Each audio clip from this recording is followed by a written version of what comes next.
Guardians, Angels! Again, lend me your hammers! My name is Derek Osborne, also known as the Angelic One. Here to show you a world in miniature. Today I'm joined by... I'm Seth Ferris, aka Keebler. A good friend of mine. This is a guy I've been gaming with for many, many years. And I had the random request from a number of you guys to basically add a co-host. So if I can talk him into it, we'll see Seth on a regular basis. Yeah. Alright, where to start? We got quite a bit of news rolling right now. When we recorded to start out with, we were watching the Relic Knights Kickstarter. 3,215 backers, it was at 845K. Re-recorded, apparently didn't record, and just basically did our whole entire roll-up and didn't get it on film. So, right now we're $852,650 with 3,273 backers. That is ridiculous. Bananas. It's awesome, but it is bananas. A great man once told me, that's bananas. That's bananas. It is. So, congratulations to the guys at Cool Mini or Not. Congratulations to John, Deke, and Chris at Soda Pop. That's awesome. Phenomenal. I'm happy for you guys and excited to see where we roll. And we still got 2 hours to go. So, yeah, fantastic. I'm going to ask you, bro. Yeah? You're backing it? Yeah, I'm absolutely backing it. I'm backing it.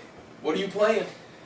So, you know, I'm telling you, I gotta go with the Pirates first off. You know, the Star Nebula Corsairs. Corsairs. Yep, they got an awesome look. They got that old like Star Blazers kind of feel to them. Oh, definitely. You guys, old folks out there, you know what I'm talking about. Star Blazers. Yeah. If you young guys, go look it up. Look it up. Watch it. Good stuff. Yeah. Oh yeah.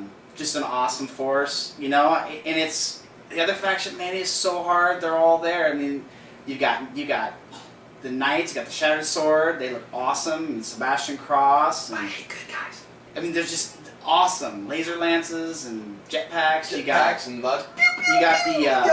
got one shot with the Black Diamond. Black Diamond. I mean, man, they got they got dudes in armor. They got giant mechs. They've got ninjas. Space ninjas. Space ninjas. How hot is that?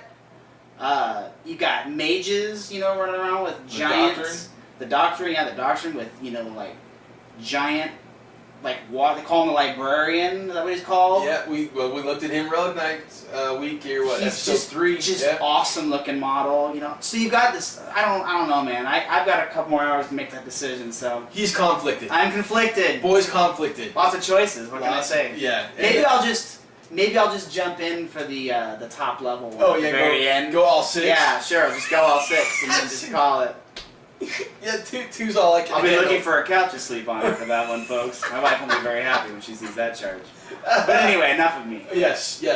So, you know, I mean, obviously, both of us are backers. I'm in for the no and the Black Diamond, but we already saw that, right? I've already got my forces sitting over here in the desk. So, we, for those of you that missed it, I did Relic Knights week, the week before PAX. Jump back and take a look. If you guys have any questions, you know, I know 3,000 of y'all watched the gameplay demo that I did with John, which is awesome. Thank you very much. I appreciate all the attention.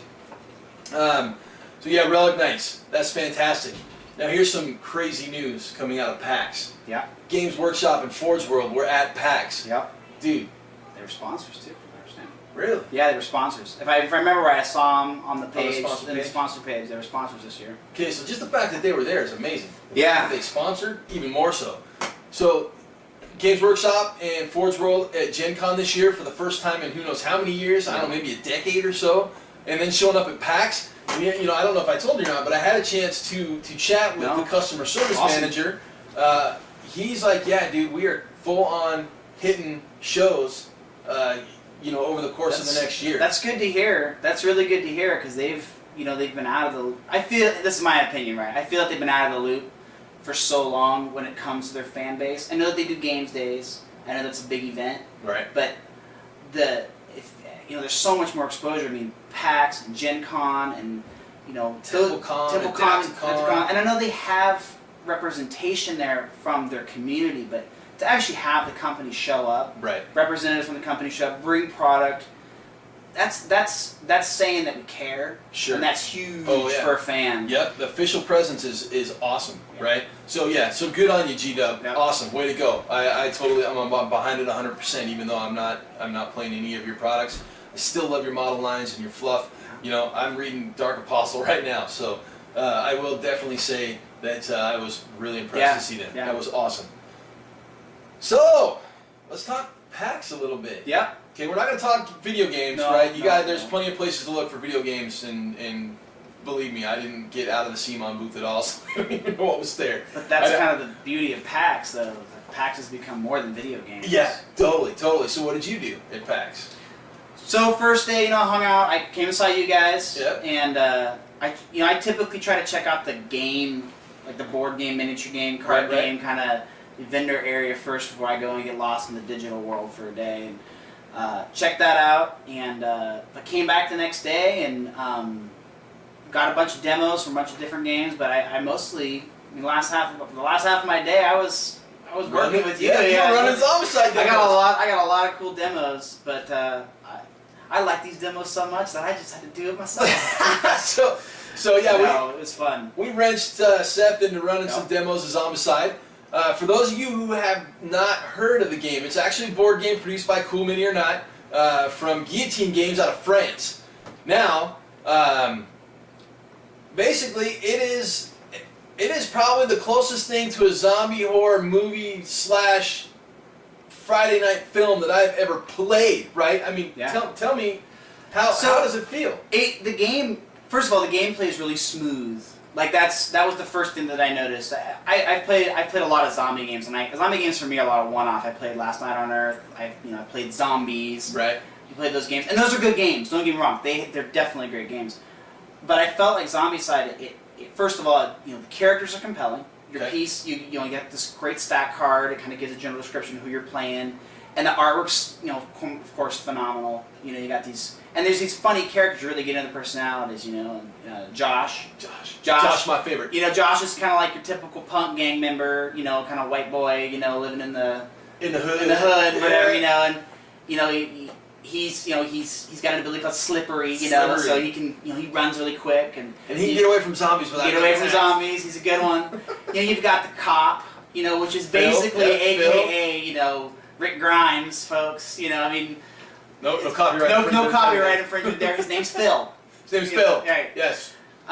He's pretty awesome. You've got these characters that are just so unique, and then the zombies and the board and the way it plays. It's a completely co-op experience. So here's the kicker, right? This is what does it for me. Nobody plays as zombies. Right. Everybody plays a character. Right. The board plays itself, right? I mean, it really does.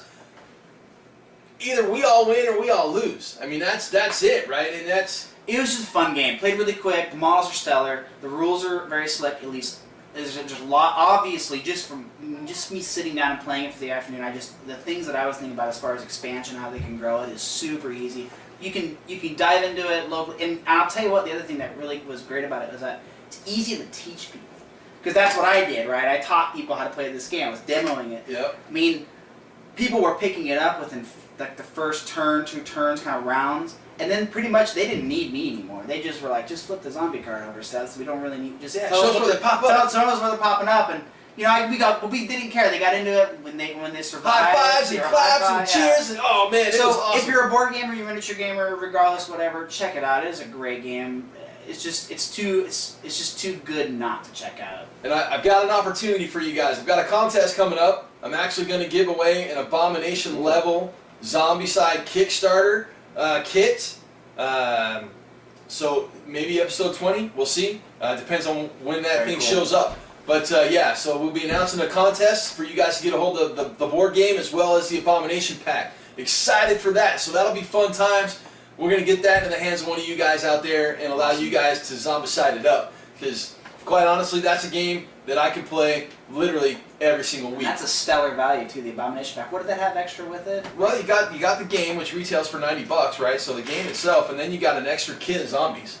Nice. So you've got extra zombies, and then you also got 3 of the characters. You got El Cholo.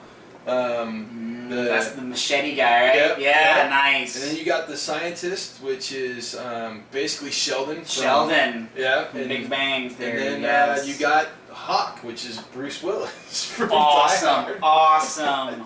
Oh, I didn't get to play him. I didn't know he was out. Well, he's in the Abomination Kit. That's I've got, cool. well, I'll show him. So, yeah, that's awesome. Well, we'll take a look at it in depth. I've got my copy over there with my Abomination level, Very cool. and yeah, we'll take a look at it and actually Caverns of Roxor next week in depth. So, Caverns of Roxor, for those of you who played the Super Dungeon Explorer, y'all know what this is, right? This is a new expansion. 3 new heroes, a new boss, a new mini-boss, 2 new levels of denizens, the Fireflow and the Fireflow denizens and the Rocktop Gang. We'll take a look at this in depth next episode, and you got a chance to play around with it. I got a copy. I love it. The models are awesome looking. Roxor's like giant. He's like, is he bigger than the dragon? Yeah, he is. He's bigger than dragon. I thought so. I thought he was bigger than dragon. Totally. You know, you got 3 new heroes, which are great. You know, you got a miner, like a dwarven miner. Yep, he's got a hammer. Mm-hmm. You got like your typical kind of like your scout adventurer. You know, type. Well, he's not a thief. He's just like an adventurer, but he's a scout. He's awesome. Like Tannis half elven. Yeah, exactly. And then you've got your Ruby Princess. Yeah, Princess Ruby. You know, yeah, it's just they're just awesome. It's just awesome. You know, the characters, the models have so much character, and the board has character, and the rules are just they're fun, and I mean, it's just a great addition to an already great game. Oh yeah, so without a doubt. So yeah, we'll be looking at that more in depth next episode. But having a co-host, like I said, if I can talk it into it, we'll also be doing some game walkthroughs. We'll be doing some battle reports, as well as the standard reviews. And speaking of reviews, this is what we got going on for this episode. We're going to look at a phenomenal miniature set. 3 Minotaurs. Yeah, 1, 2, 3, right? Not just 1, but 3 Minotaurs from Cyborg Monstrous Miniatures in a box set. We are also going to look at some more terrain pieces. We're going to look at like a single piece, right? This is basically, this is our, what do we call it? Basically, it's a crypt. It's a tomb crypt from Tom Marillion. We also have some statues and a sarcophagus to look at from that as well. And then finally, we're going to wrap it up with Secret Weapons Miniature Imperial Generator. This thing is money. It just came out at Gen Con, so it's the newest piece from their line. Yeah. But we're actually going to start out with a recap of Project St. Luke. Did I finish before Gen Con? No, I failed. Why? Because Kevin told me he was sending me more stuff to paint and did not bring it with me because he didn't have a way to bring it home. I got most of it done. I still have to do the bases, and I've actually got 1 model to finish. We'll take a look at her as well. But for everything that he has in front of me, it's all finished except for 1 piece. I've got basically her details and her highlights to finish up, and then I have to actually do the bases. But other than that, Project St. Luke is finished, which brings me to my next project. So, for those of you who follow the Throne of Angels video blog, you know my last contest was a Dark Age giveaway. And you and I had a little conversation about this a couple minutes ago. God, it's at 8:56. Holy crap. We're watching the Relic Knights. The last 2 hours of this Kickstarter, it's pretty insane. Yeah, 3,284. But so, those of you that follow the video blog, and those of you who actually pay attention to my contest, I threw a poll up on the Dark Age forums. Now, I had a caveat to this contest. It was a 500-point army prize on the line. Hey, can you grab me that white square piece of paper right there? The one on top of the dictionary.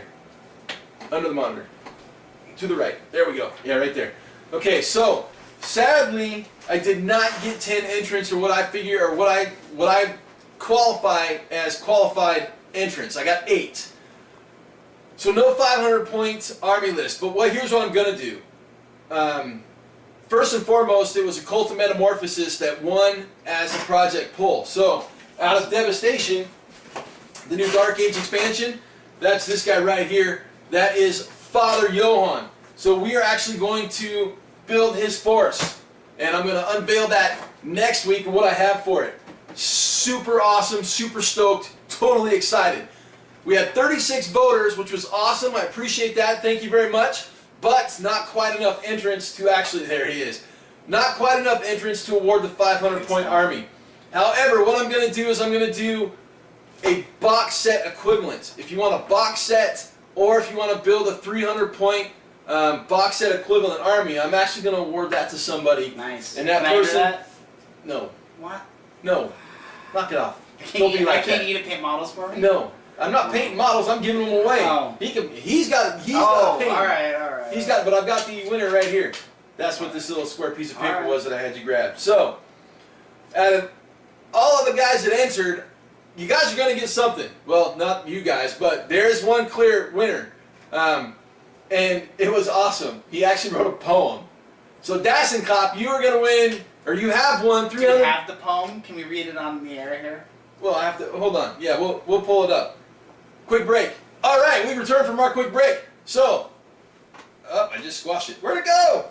Closed it. It's still There we go. All right. So, Dassen Cop, this is his poem. Don't do that. I hate iDevices. All right, so he actually voted for the core. But I'm going to read his post. Core, certainly, however, after seeing the sneak peek on the SCARD on your YouTube Gen Con report, I'm not that convinced anymore. I'm new to the game and not that familiar with the background, but will try to reason why you should paint the core for your next project. And add some mass to the number of contestants. So, here's his poem. Nay, forget about this guy, a father who used to be all holy and saint. These core dudes and dudette will be more of a challenge to paint. Imagine a movie in old Texas, a chainsaw massacre hell-bent. Let it be an inspiration for the rejuvenated machine, the Rend. Further down the line, you will face the menial bot. Watch as it tears the flesh with ease to leave it to rot. Once you've reached this point, don't get distracted by our cries. Keep faith. Don't worry, since you know in Dark Age, everything dies. Relax. Add a little flowing agent and mix together with a little binder. Find your end in the grand finale once you've mastered the Pathfinder. Not sure if there's anything after this left in scope, but you know that one can always have hope. Good luck to you with whatever you're going to paint eventually, Angelic. As long as you keep track of the developments on YouTube, I will be a happy gamer. So, Dassen Cop, you can choose either a starter box. Yes, golf clap. Woo!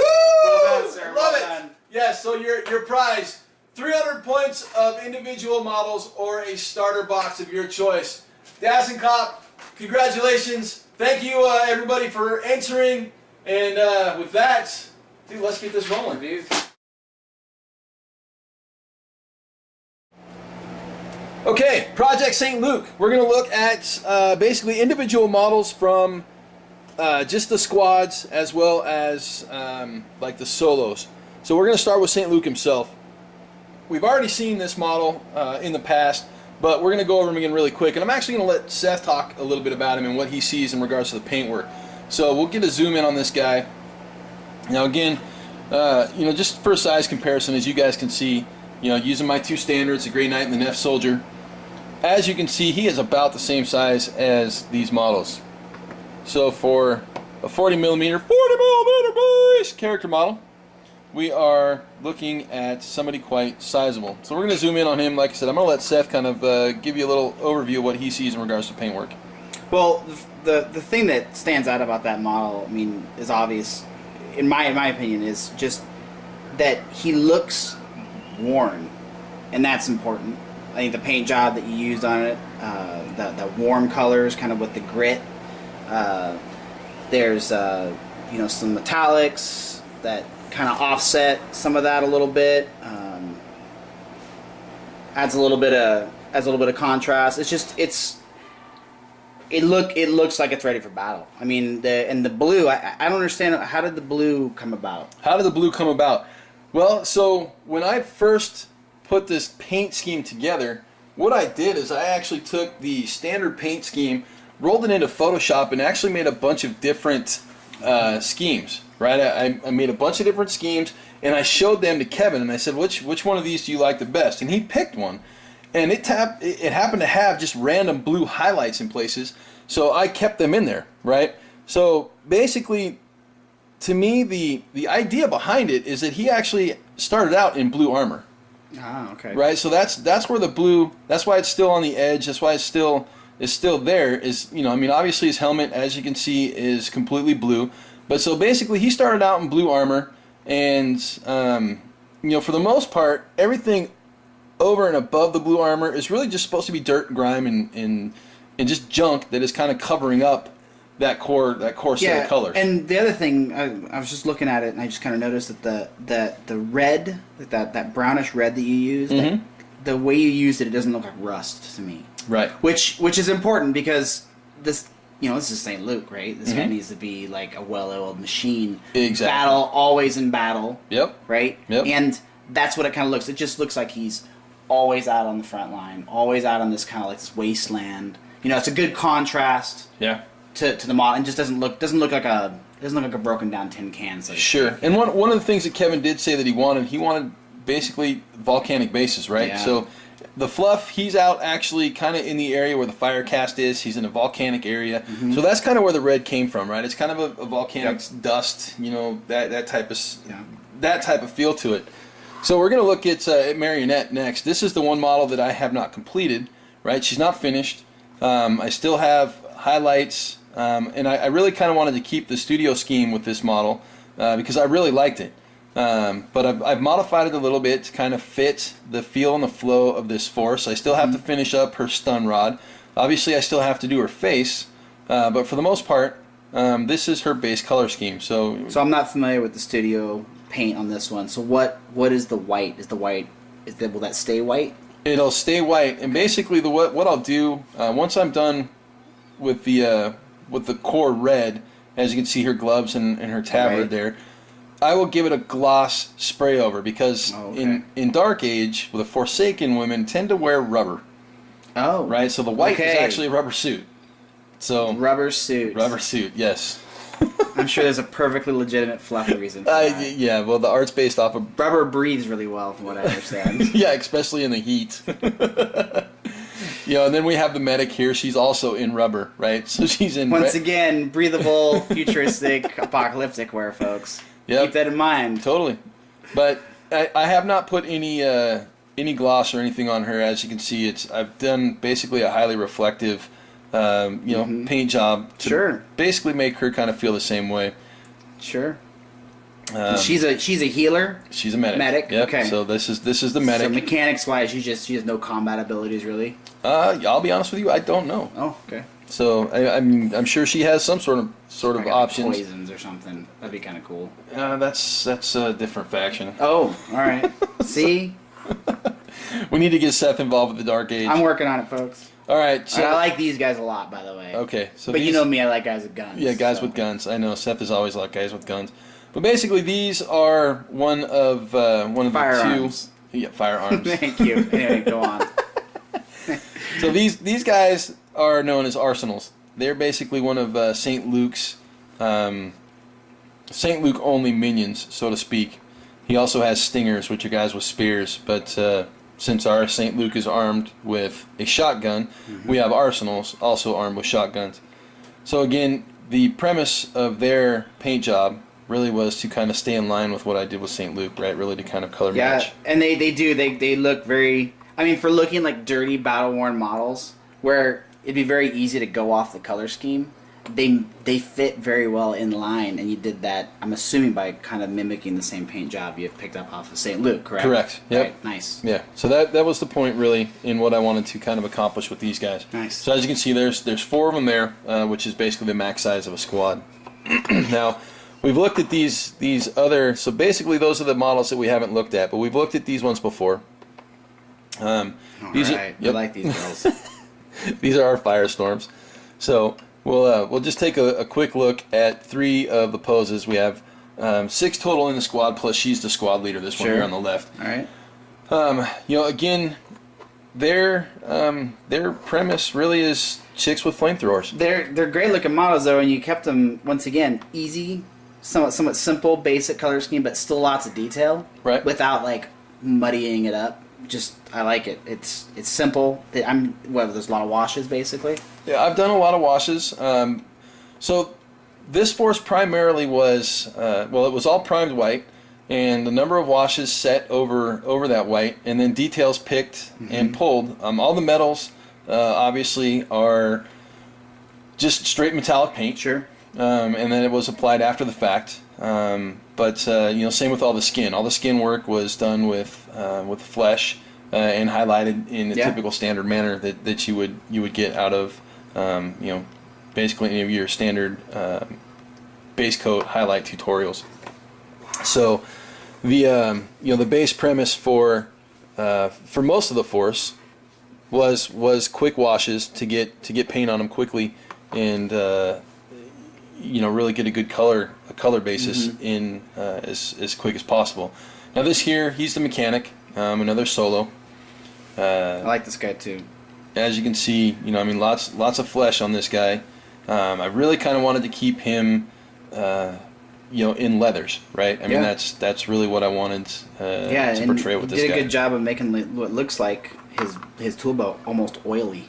Yeah, so a couple of just really cheap tricks there, right? Using secret weapon washes, Awesome. really, yeah. So I was basically kind of running Justin's product through the paces, and trying to see what I could get in regards to compositional effects with some of his stuff. So that's where that comes from. It's actually a couple of his products. One of them called Stone, one of them called Soft Body Black, and another one called Armor Wash. So those are the three that I use primarily on there. Now these guys are strikes. We've looked at these guys before, and what I really wanted to do was give these guys kind of a sun-beaten leather look. That was what I was trying to accomplish with these or with this series of figures. So as you can see, with multiple poses in here. Yeah. Once again, I like these models. Once again, another simple, uniform paint job, but good detail. A couple little tricks. You highlighted the metals. I mean, just once again, dirty but not unclear. They look worn. They look like they've been out in the field. They look like straight killers, really, but I'm assuming that's what they are. Oh yeah, these guys are brutal. Okay. So yeah. So again, the effects that I was trying to achieve. Seth hasn't seen this Force before, and quite honestly, he picked up really well on what I was trying to come across and put down in regards to effects with these models. So once again, finishing out Project St. Luke. Probably won't see any more updates on this project as well. I've gone with it as far as I can, with the exception of doing the bases. So I hope you guys enjoyed Project St. Luke. I had a great time doing it. Kevin, you better put these things on the table every week, or I'm gonna. All right, next up, as you can see, I have a cardboard box. I mean, cardboard boxes are awesome. Not really, but yeah, cardboard box. Basically, this cardboard box is full of figures. So 3 separate figures individually packaged. We're going to take a look at each one of these as quickly as possible. So this is Warrior number 1. And I don't know if you guys can really tell how big this model actually is. We're looking at a 40mm square base here. So just to give you an idea, we'll do the size comparison again. We're looking at a Space Marine, a Grey Knight Terminator, Grey Knight Dreadnought, brain fade. So we're looking at Grey Knight Terminator. We're also looking at Neff Soldier. These guys are basically the same size as his upper body. This model is so immense. Huge. Yeah, dude, totally, isn't it? Yeah. Now, as you guys know, I generally tend to look for extra work. To me, this is extra work, but not a lot, because it just generally pokes out and is easy to get rid of. So I look literally for mold lines and things that are kind of aggravating to me. So Seth, tell me off the cuff, what do you see with this model to start out with?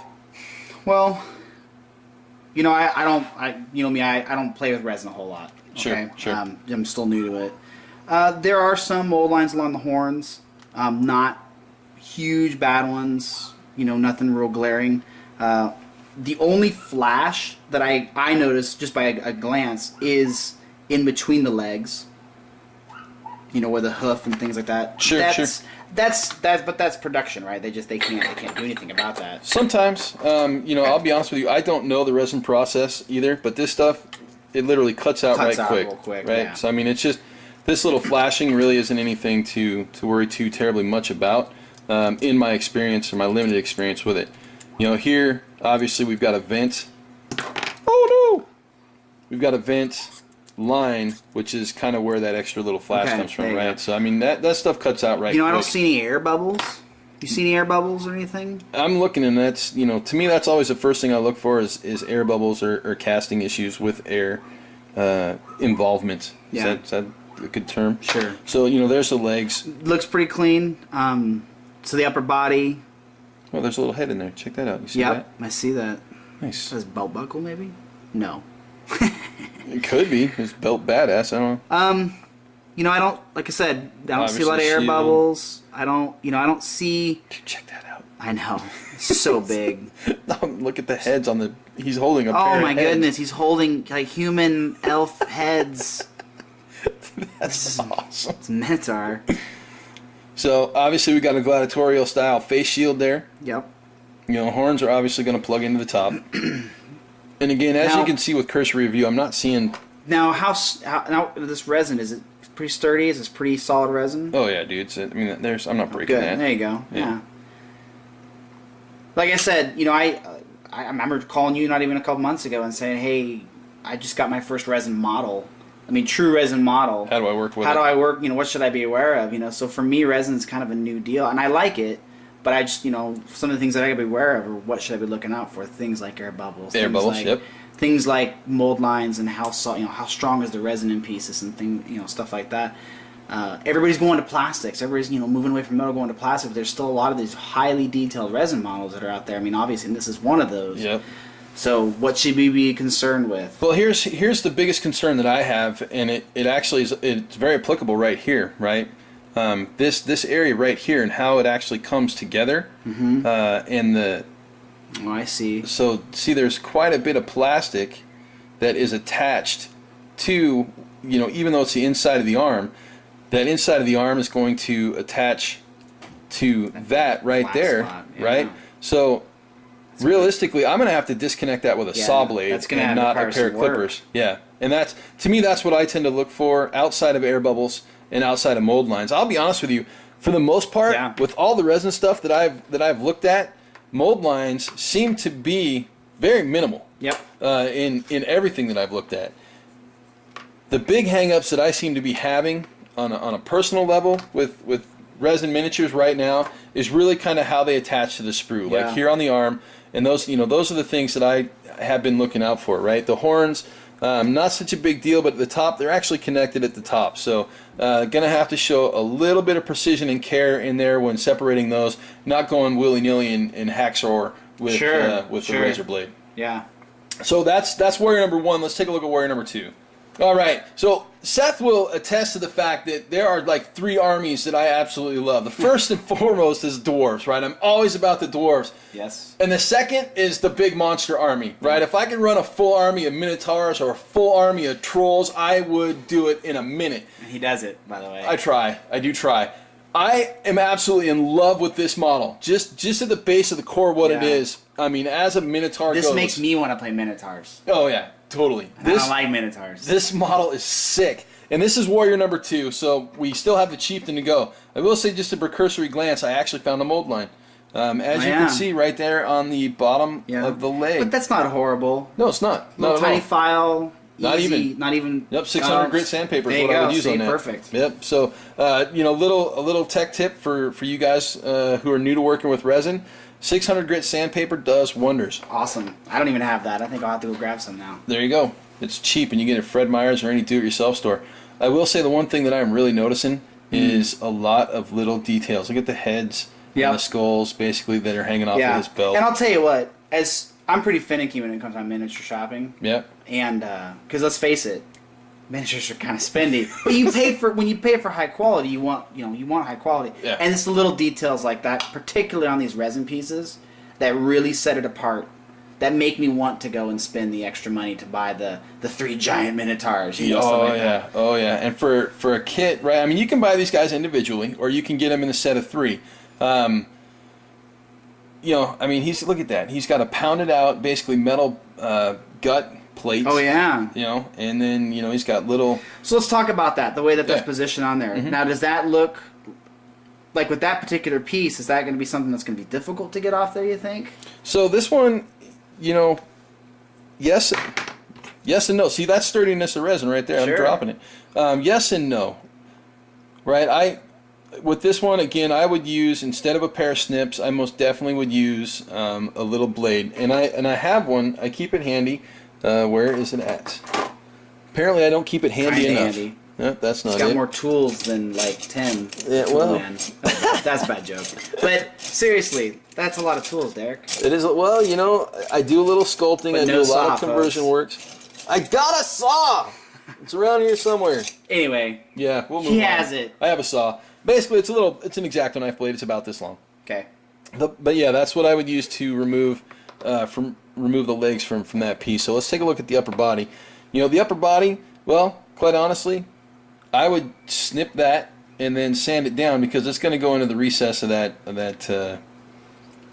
there, right? Yeah. So I'm going to count more on the outsides of that recess to hold Sure. the belly of this guy in place. Now, I have a question. Sure. This brings a perfect example. So Okay. I ran into an issue where I had a model that was resin. I was putting it together, and I had big gaps. Big gaps. And typically on a metal or plastic miniature, what I use to handle gaps is I usually try to use a little bit of green stuff, Mhm. you know, something like that. And it's actually really good bonding too because it strengthens the spot when it fully dries. Most definitely. But on resin, I noticed that it's not as forgiving No, it's not. with that. So what would you with do? resin? Okay, there's a couple of options that's a great question actually. So a couple of options. The first one, brown stuff. Okay. You know, green stuff is obviously green. Brown Sure. stuff is brown. Right. But it has different bonding properties. Okay. Okay. And if you don't have a local hobby shop or you can't get it online, you know, for some whatever reason, Vallejo and Games Workshop actually make a plastic putty. Excellent. Okay. Right. So Games Workshop calls their stuff green stuff or liquid green stuff. Okay.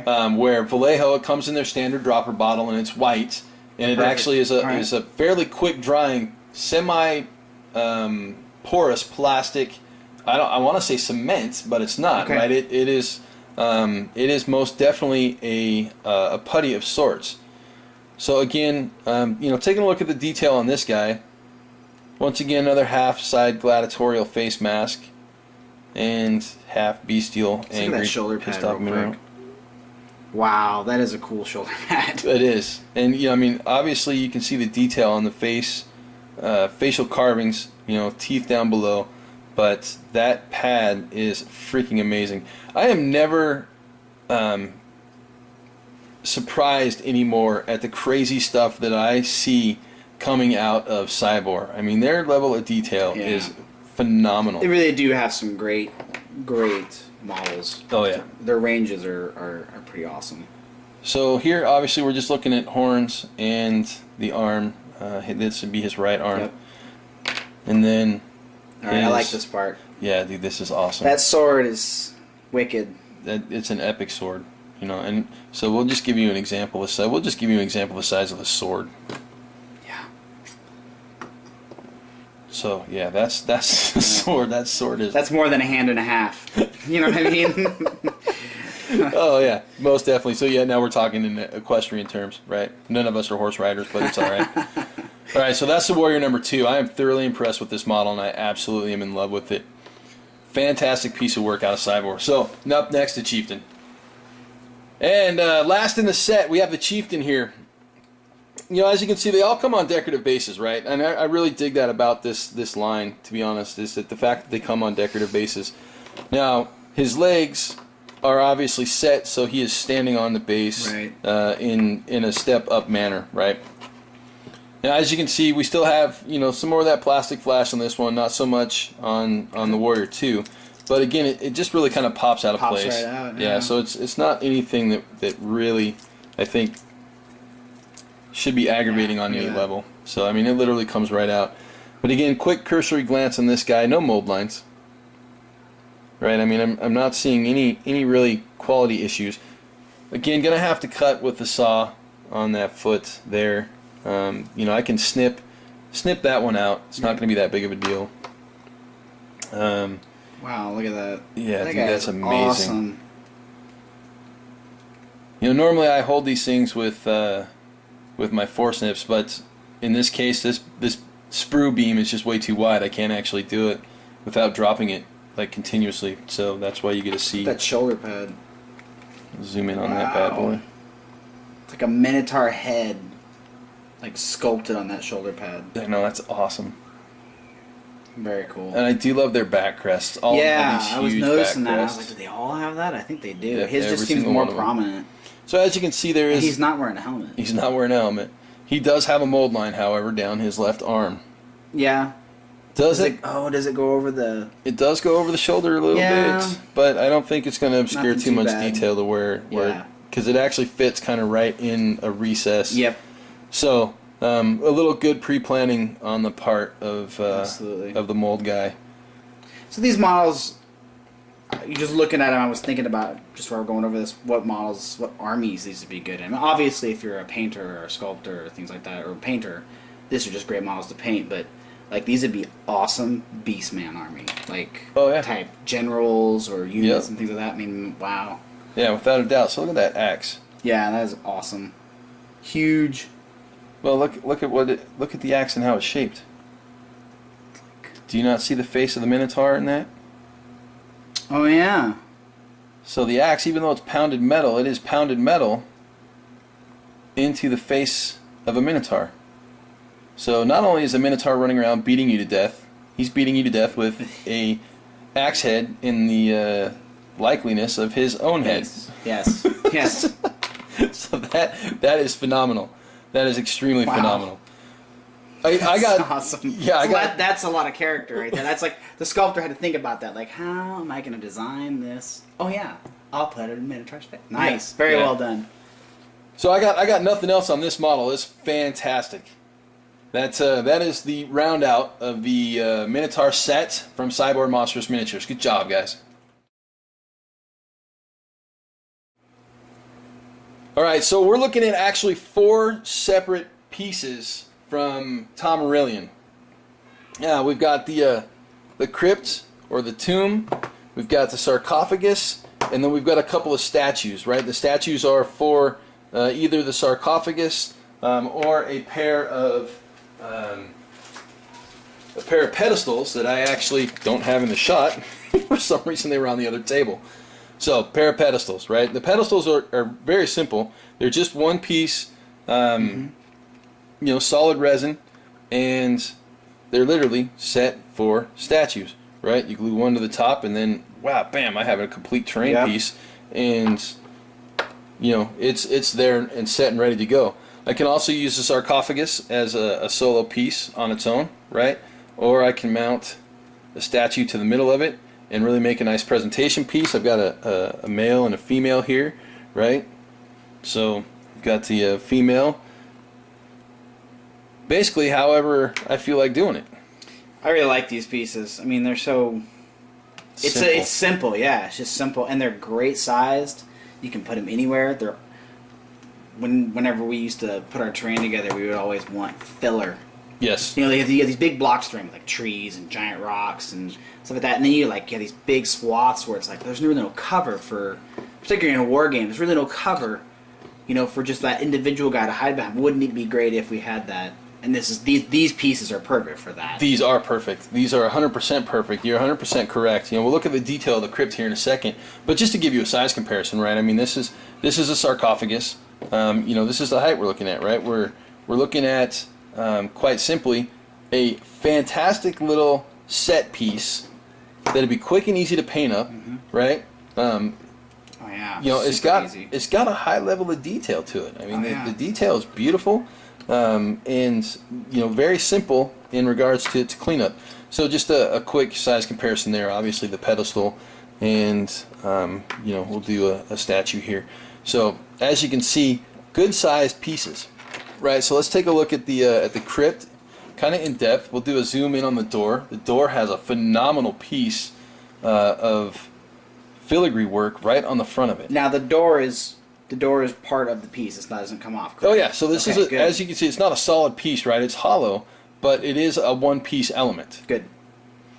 Yeah, I like that. I like that a lot. And stuff like that is perfect in any setting. Fantasy. A weird WYRD. Sure. Weird setting or whatever. Modern. Anything. it fits. It fits. Yep. Yeah. I mean, everybody dies. Everybody dies. That's right. Everybody dies. Everybody dies. So yeah, and you know, I mean, this is just a simple traditional crypt. Yep. You know, with a nice, like I said, look at that piece of filigree on the front there. I really dig it. It's very intricate and it's very solid. And you know, again, like you just alluded to, and so we'll get a size comparison here. Like you just alluded to, it is one of those pieces that really does a great job at filling the hole on the battlefield. Yep. Right? So I mean, you don't have that big empty space. You got something else to run to. You got something else that allows your guy cover. Plus, it gives you a good atmosphere. Absolutely. Absolutely. All right, so that's a good solid set of pieces from Tom Aurelian. We'll go ahead and throw up the link, obviously, right here, because that guy, he does great work. Tommy, I love your stuff, and can't wait to get more in my hands to take a look at. All right, last piece of the day.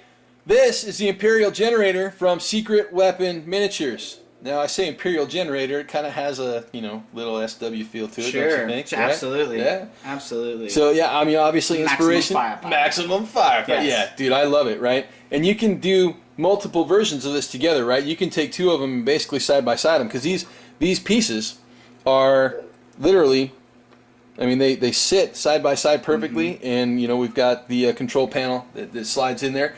Very simple piece, but very effective in my opinion. I mean, right, this now becomes an objective on the table. It's, you know, obviously provides, you know, cover and screening for that type of thing, but we're looking at a piece that we can attack or we can actually use as... You could have it, anything. I mean, you could. I'm just looking at it, I'm like, well, you could interact with the control panel, you could set it to self-destruct and have like an objective on that. I mean, there's so many ways you could use it. It's pretty ridiculous. Oh, yeah, and it's cool, right? So, I mean, we got some simple detail, right? Obviously, on the control panel, we'll take a look at it really quick. So, again, you know, I love the stuff that Mr. Justin is doing with his line. So we've got, you know, the warning on the side of the control panel. Obviously, we've got, you know, basically continuing the gear style pattern. Yep, on the outside of the control panel, and then again another panel warning on the other side. But then, as you can see, I've got plenty of space to either apply a decal or do some freehand in regards to cracking some panel space there, right? Yep. Yeah, I like that. And then, you know, I mean, the generator wheels themselves, really simple, really easy. These are awesome. I would just get like 8 of these in a row. Yeah, totally. And just like, and just be like, it's maximum power. I am. But they're so cool looking. Like, you'd want that many. You could put them all over the board. You could, I mean, yeah. Yeah, and it's, you know, for being such a simple piece, sure, it actually has a nice impact, I think, in regards to not only just tabletop usability, but you know, kind of epic coolness, right? And very sci-fi in theme, very, you know, yes. Or modern, you know, in that regard too. Very moderns, you know, also, you know, future. Yeah, obviously, I'm not dropping this on a fantasy battle table. Yeah, you could, but it'd be odd. I'm just saying.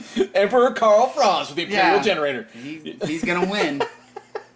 He's probably gonna win. Yeah. So obviously, it does kind of limit, you know. I'm not going to say limits to games because there's quite a few out there that really would take advantage of this, right? Sure. I mean, we've got Dark Age, we've got Infinity, we've got sure, and it depends on how you paint it. I mean, that could be an old busted, you know, you could paint it all rusty and broken down. Totally. You know, totally. and have it. Throw in the game of weird. Hey, my phone's ringing. Guess what? That happens every now and again. So obviously, size, scale comparison. You know, this is what we're looking at in regards to slapping some models down next to it. Obviously, it's not going to cover height for a larger model, but good Lord. Everybody in the world's calling me at once. 32 millimeter figure. Yeah. Obviously, it'll provide cover for a 32 millimeter figure. That's perfect. Yep. So, for being an incredibly simple piece, we've got an extreme amount of usability. And who does this again? This is Secret Weapon. This is more Secret Weapon. Man, this is awesome stuff. So, Mr. Justin, again, you know, even though he sponsors this blog, I will definitely say the stuff that he is putting out is well worth your money. His pricing structure is amazing, and what he's got going on in regards to just straight hobby coolness is out of control. So yeah, I agree. This is good looking stuff. I mean, you just showed it to me earlier, and there are other pieces you have here that I'm sure you'll look at later. Yeah, we'll look at some more pieces later, but we'll throw his info up here. This stuff and the stuff you showed me earlier, man, it's good looking stuff. I like this. I mean, not to say that the stuff we haven't seen it before is in comparison like this is better. Oh, yeah. They're all equally as good. I like me personally. I like the theme of some of this stuff. Yeah. It's really good looking. Yeah, his work is phenomenal. So there it is, the Imperial Generator from Secret Weapon Miniatures, and we'll be right back with the wrap.